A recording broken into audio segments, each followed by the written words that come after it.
Madame Léonie Kandolo, bonsoir. Bonsoir, Chefita. Vous êtes parmi les personnalités qui pilotent la grande marche attendue par le peuple congolais le 31 décembre 2017 à Kinshasa. Qu'est-ce que vous pouvez nous dire? Oui, effectivement. À propos de cette marche, où est-ce que vous en êtes? Je suis membre du comité laïque de coordination. Et vous, oui, et vous en êtes où en ce moment, en ce qui est des préparatifs?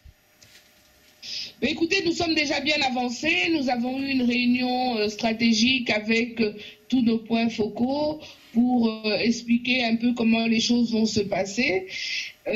Donc, nous avançons bien. Donc, les points focaux vont répercuter chacun dans leurs paroisses respectives et les mouvements citoyens qui étaient présents et les délégués des autres églises vont répercuter chacun à leur base comment l'organisation va être faite, c'est-à-dire un départ globalement dimanche matin pour tout le monde, mais chacun avec son itinéraire et son point de chute.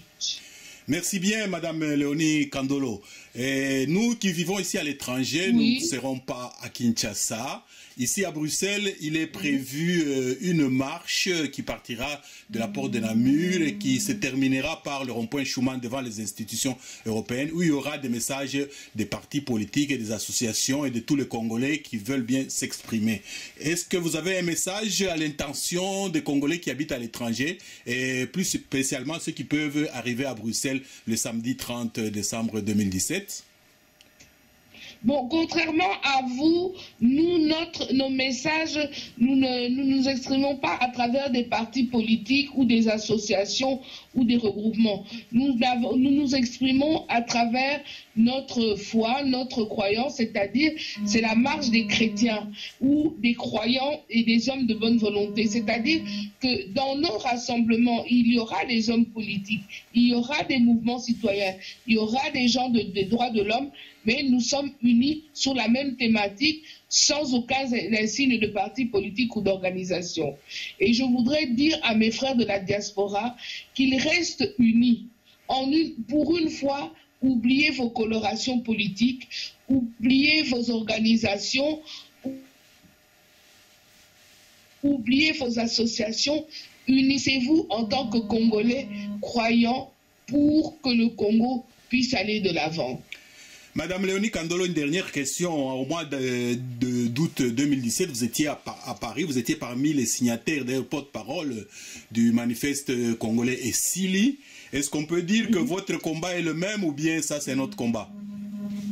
C'est toujours le même combat. N'oubliez pas que les deux répondent à l'appel des évêques du 23 juin. Donc c'est la continuité d'un combat. Mais vous savez, un combat, il y a beaucoup de batailles. Donc, on était dans une bataille. Le manifeste, c'est quelque chose qui a structuré quelque chose, c'est un document de base. Et tout ce qui s'ajoute, ce sont des combats où on y va par étapes. Et je crois que, pour moi, c'est toujours le même combat puisqu'on répond au même appel. Un dernier mot? Allô? Est-ce que vous avez un dernier mot pour clôturer notre interview? Allô? Oui, allô, je dis ceci. Est-ce que vous avez un dernier mot pour clôturer notre interview? Le dernier mot que j'aurais, c'est pour les Congolais. Je dirais à tous les Congolais, partout où ils se trouvent, dans la diaspora et au Congo, restons unis. Ce n'est que dans l'unité que l'on peut gagner. Il ne sert à rien de se disperser. Tout le monde veut la même chose. Tout le monde veut un Congo développé. Tout le monde veut un Congo où il fait bon vivre. Madame Léonie Kandolo, nous vous remercions au nom de l'info en ligne des Congolais de Belgique. Allô? Oui, Madame Kandolo, nous vous remercions pour cette interview au nom de l'info en ligne des Congolais de Belgique.